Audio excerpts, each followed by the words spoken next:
السلام علیکم ورحمۃ اللہ وبرکاتہ۔ اعوذ باللہ من الشیطان الرجیم، بسم اللہ الرحمن الرحیم، الحمد للہ رب العالمین والصلاة والسلام علی نبی بعدہ۔ شروع اللہ کے نام سے جو بڑا مہربان نہایت رحم والا ہے۔ اس سورت کو سورہ حاقہ کہتے ہیں، مکی سورتوں میں سے ہے، اور حاقہ کہتے ہیں کہ شدنی،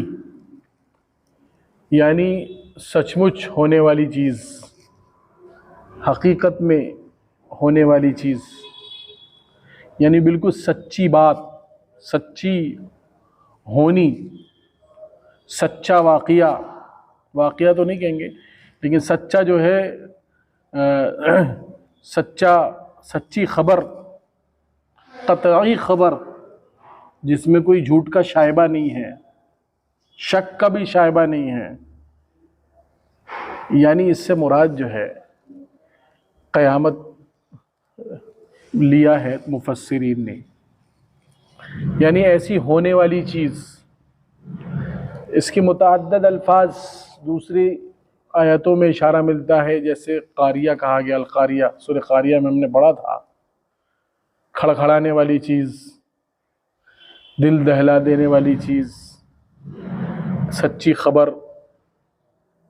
واقعی حقیقت میں قطعی خبر،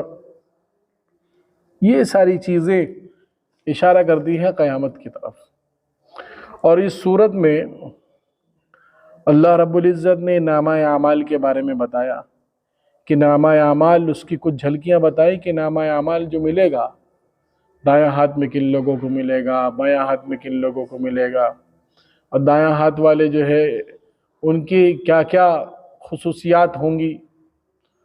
اور ان کو کیا کیا نعمتیں ملیں گی۔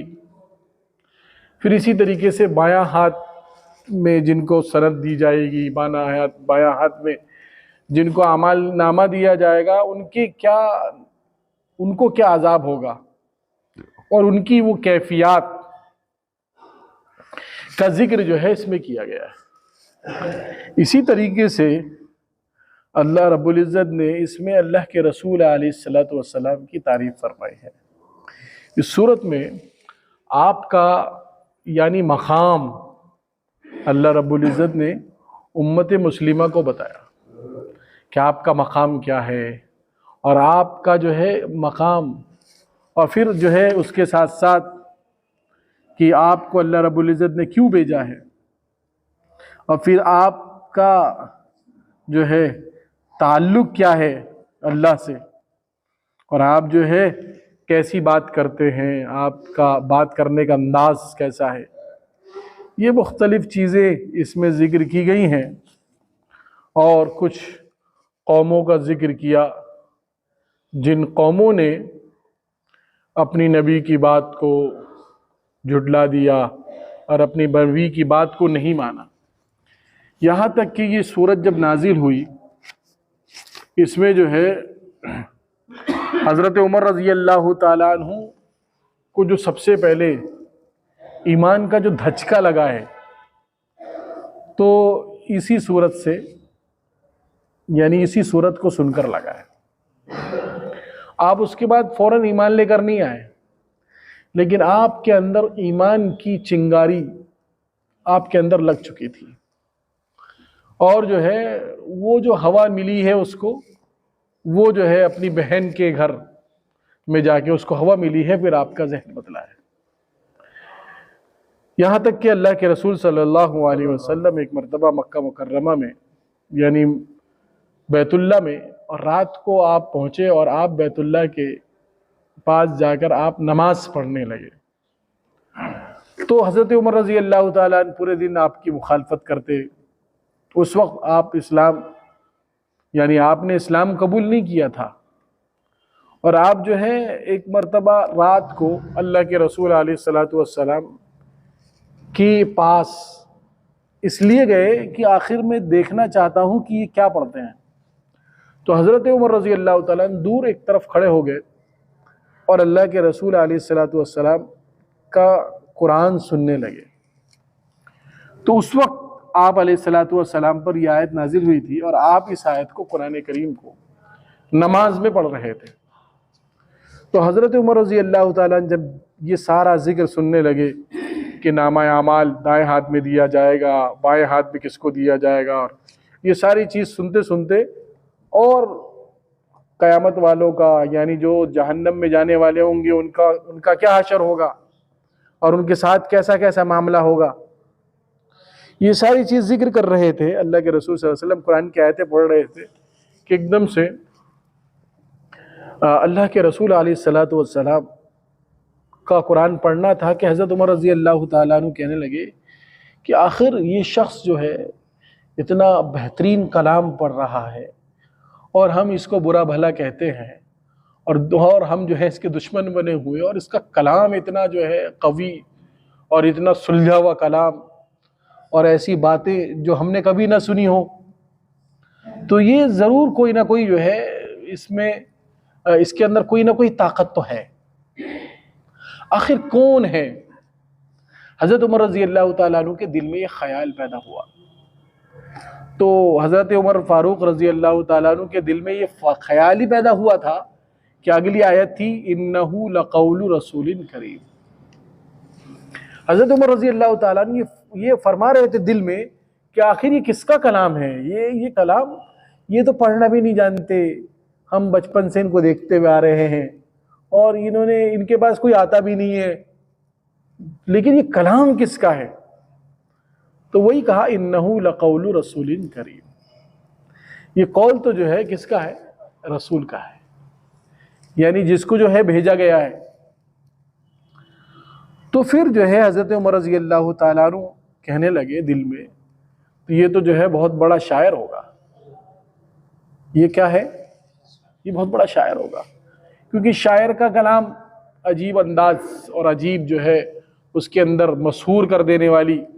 کیفیات ہوتی ہیں کہ انسان سنے تو سنتا رہ جائے، اور جو جس درجے کا علم کی حیثیت رکھتا ہے اس کو اشعار اتنے زیادہ سمجھ میں آتے ہیں،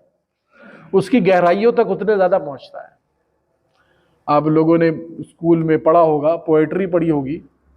تو آپ نے دیکھا ہوگا کہ جتنا اوپر کلاس میں آدمی جاتا ہے تو پوئٹری کو اتنا گہرائی سے اس کو سنتا ہے، اور اس کے اندر اثر انگیز ہوتا ہے اس پوئٹری کو سن کر۔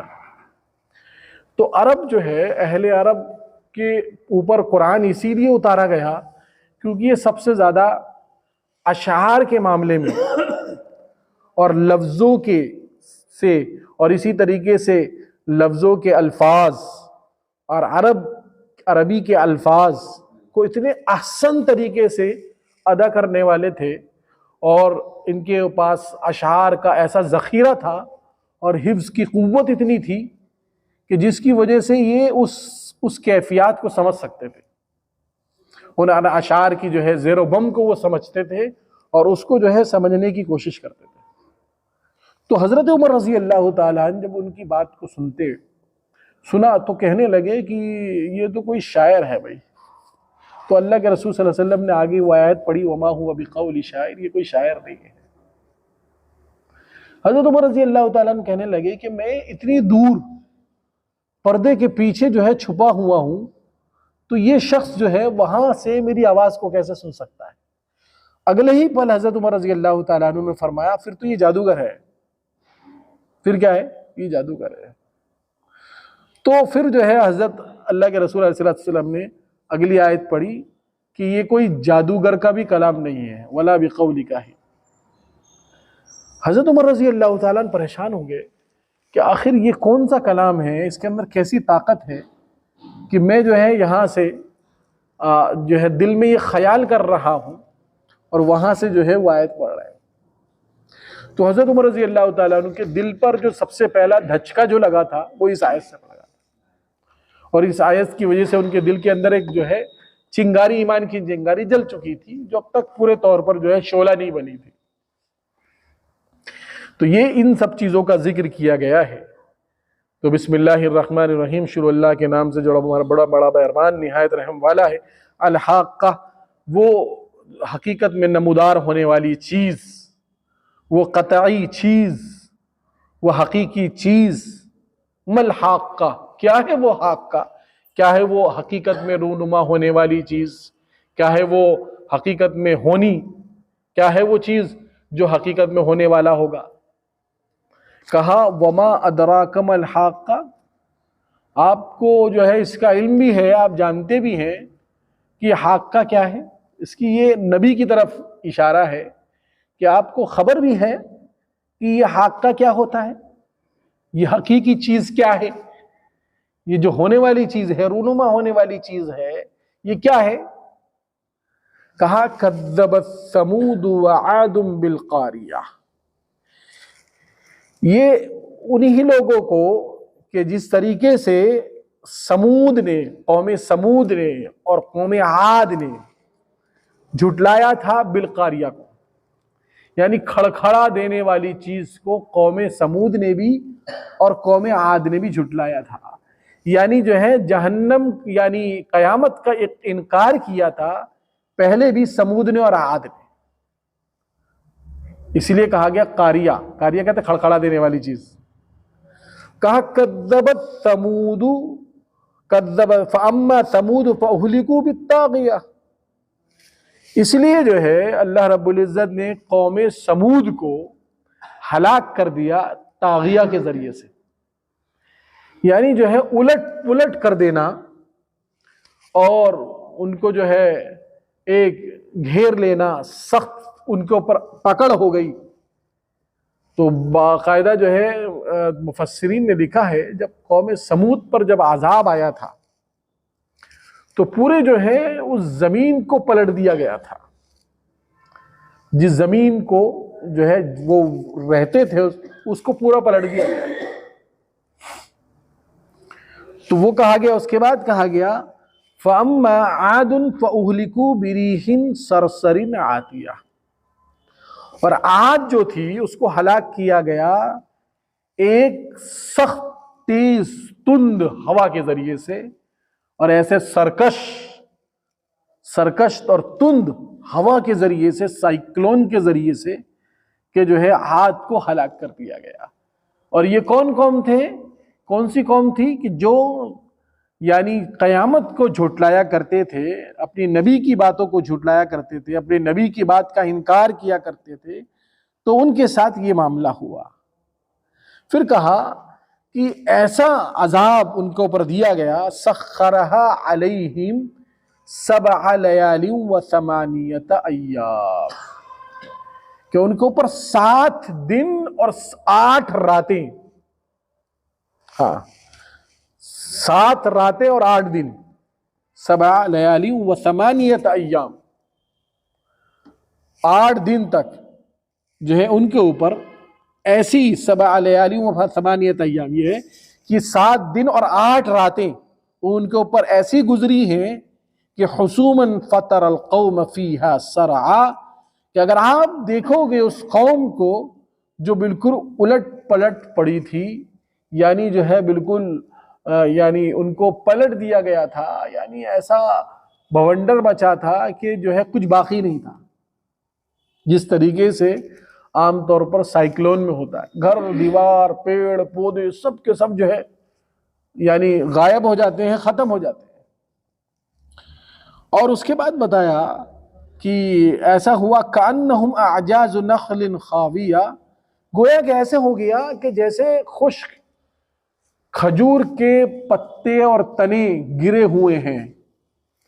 جب سائیکلون کے بعد پیڑ کہیں پڑا ہوا ہے، کسی کے جو ہے جڑ کہیں پڑی ہوئی ہے، کہیں جو ہے گودا پڑا ہوا ہے، جو حالات ہوتے ہیں تو کہ آپ ایسا محسوس کریں گے، اس طریقے سے ان کی حالات تھی۔ تو آپ دیکھیے، آپ نے دیکھا کیا ہے کہ ان میں سے کوئی باقی ہے، کہ ان میں سے کوئی باقی ہے، کہ آپ نے ان کو دیکھا ہے کسی کو کہ ان میں سے کوئی باقی؟ اصل میں یہ جو ہے یہ قوم کی عذاب اور قوم کی جو ہے جتنی بھی اللہ رب العزت کی طرف سے یعنی ان کے اوپر حالات آئے ہیں، پریشانیاں آئی ہیں، اور وہ صرف اور صرف اس کی بنیادی سبب یہ تھی کہ اپنی نبی کی باتوں کو جھٹلایا کرتے تھے، اپنے نبی کی باتوں کا اقرار نہیں کرتے تھے اور اپنی نبی کی باتوں کا انکار کیا کرتے تھے، جس کی وجہ سے اللہ رب العزت نے ان کے اوپر ایسے ایسے حالات رونما کیے اور ان کو جو ہے پریشانی کا سامنا کرنا پڑا۔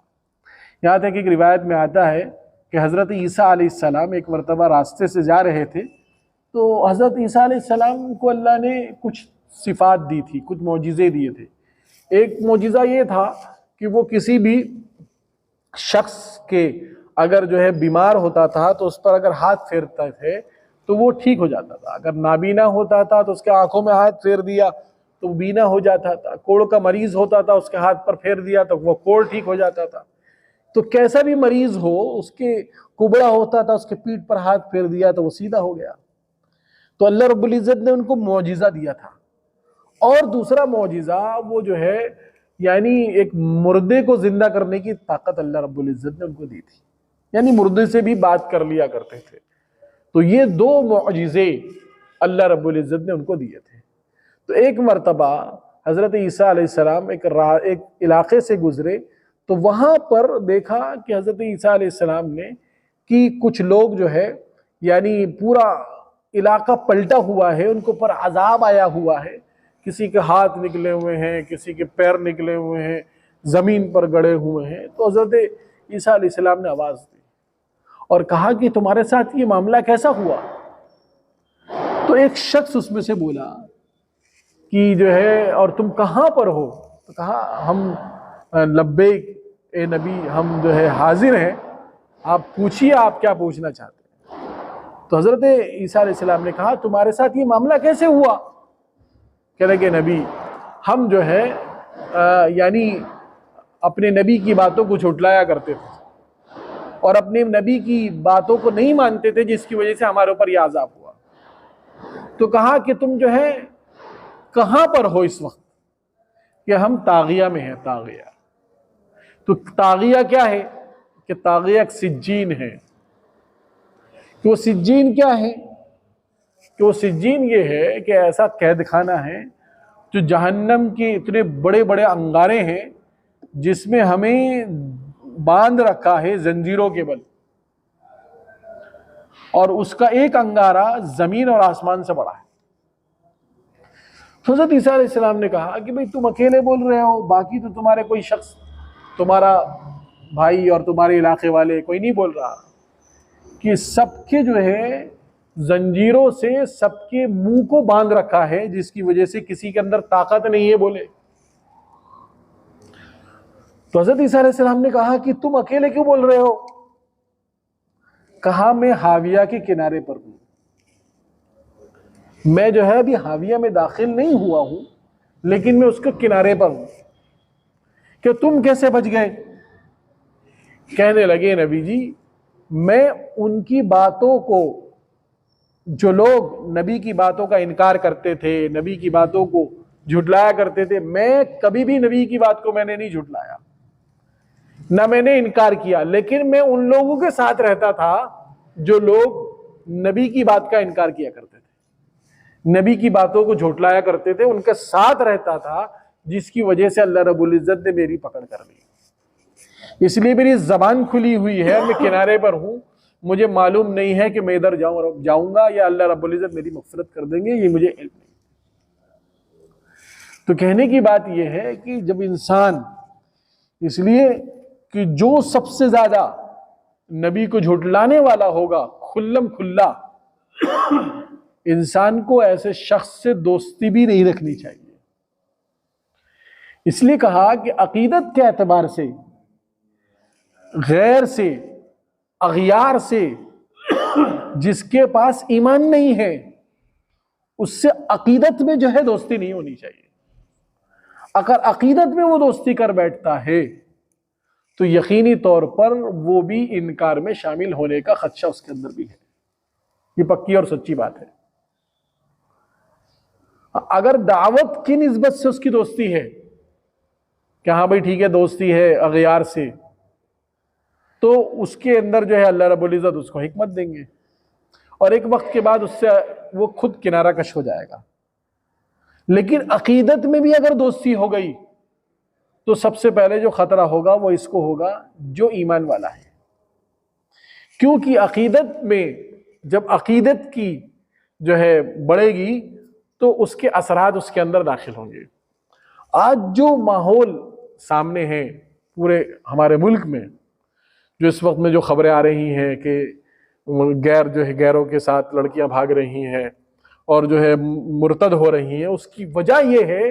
کہ وہ ان سے جو دوستی عقیدت کی بنیاد پر کر بیٹھتی۔ جب عقیدت کی دوستی ہو گئی ہے تو اب جو ہے اس عقیدت پر پردہ ڈلنے کی وجہ سے وہ انسان مرتد ہو جاتا ہے۔ یہ یقینی اور پکی اور سچی بات ہے۔ اس لیے کہا گیا کہ کفر اور اسلام کے درمیان کبھی دوستی نہیں ہو سکتی۔ ہاں، آپسی رواداری اور لین دین اور جو ہے یہ ساری چیزیں ہو سکتی ہیں، لیکن دوستی ایسی نہ ہو کہ وہ جو ہے عقیدت کے ساتھ جو ہے جڑ جائے، اور عقیدت کے ساتھ اگر جڑ گئی تو پھر نقصان کے علاوہ اور کچھ نہیں ملے گا۔ اس لیے آج جو چیزیں نظر آ رہی ہیں، جو پورا پری پلان آج جو ہے یہ کام ہو رہا ہے، تو وہ پورا پری پلان ان کی عقیدے میں گھسنے کی کوشش کی جا رہی ہے کہ کسی طریقے سے مسلمان کا باقاعدہ ٹریننگیں دی جا رہی ہیں کہ بھئی اس طریقے سے سلام کیا جائے، مسلمان ایسے سلام کرتے ہیں اور مسلمان اس طریقے سے بات کرتے ہیں اور ان کی بات سے پہلے سلام کرتے ہیں۔ یہ ساری چیزیں ہو رہی ہیں، اور پھر جو ہے وہ میدان میں ان کے لوگ کام کر رہے ہیں باطل طاقتوں کے کہ کس طریقے سے ان کو دوستی کی جائے اور پھر ان کو اپنے عقیدے میں شامل کیا جائے، یہاں تک کہ وہ چھوڑنے پر اور اپنے ایمان اور اعمال کو چھوڑنے پر جو ہے مجبور ہو جائے اور فخر بھی محسوس کرے۔ تو یہ کیوں ہوا؟ کیونکہ جب جو ہے انسان نے عقیدت میں جو ہے پڑ گیا، یعنی اغیار کے ساتھ، تو یہ پھر جو ہے وہ غالب آ گئی۔ تو اس لیے بزرگوں اور دوستوں کہ سب سے بنیادی چیز یہ ہے کہ رسول اور انبیاء علیہ السلام کے جو اقوال ہیں اور اسی طریقے سے جو تعلیمات ہیں، ان کو ہم لوگ سب سے اول درجے پر نہیں رکھیں گے تو ہمارے ہلاک ہونے میں کوئی تردد نہیں ہے۔ اگر اول درجے میں قرآن اور حدیث کو، انبیاء علیہ السلام کے واقعات اور ان کے جو ہے اقوال کو اگر ہم نہیں رکھیں گے اول درجے میں، تو جو ہے ہم ہلاک ہونے میں کوئی ہمیں روک نہیں سکتا۔ اسی لیے اللہ رب العزت سب سے زیادہ قرآن و حدیث پر عمل کی توفیق عطا فرمائے۔ سبحان اللہ و بحمدہ، سبحان اللہ۔